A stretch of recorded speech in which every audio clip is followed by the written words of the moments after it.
ঢালিউড টলিউডের পর এবার তামিল সিনেমাকে টেক্কা দিবে মেগাস্টার শাকিব খান, কারণ তুফান সিনেমায় কেজিএফ এর মতো ফিল পাওয়া যাবে।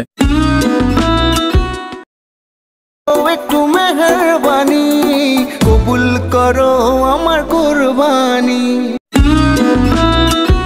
চারদিকে তীব্র দাবদাহ, প্রকৃতির এই গরমও থামাতে পারেনি সুপারস্টার শাকিব খানকে। এই নায়ক নিজেকে নিয়ে যাচ্ছেন অনন্য উচ্চতায়। বর্তমানে তুফান সিনেমার শুটিংয়ে ব্যস্ত এই নায়ক। শাকিব খানকে তুফান সিনেমায় গ্যাংস্টার চরিত্রে দেখা যাবে, এমনটাই জানিয়েছেন পরিচালক রায়হান রাফি।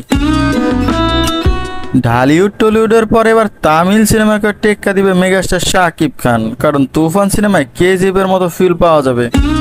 অন্যদিকে নায়িকা মিমির পরে এবার শুটিংয়ে যোগ দিয়েছেন দেশের সবচেয়ে বড় খলনায়ক মিশা সওদাগর। ইতিমধ্যে শাকিবের শুটিংয়ের অনেক দৃশ্য ফাঁস হয়েছে, বোঝা যাচ্ছে দারুণ অ্যাকশনধর্মী হতে যাচ্ছে তুফান। বন্ধুরা, ভিডিওটি ভালো লাগলে এখনই একটি লাইক করে দাও। সবাইকে ধন্যবাদ।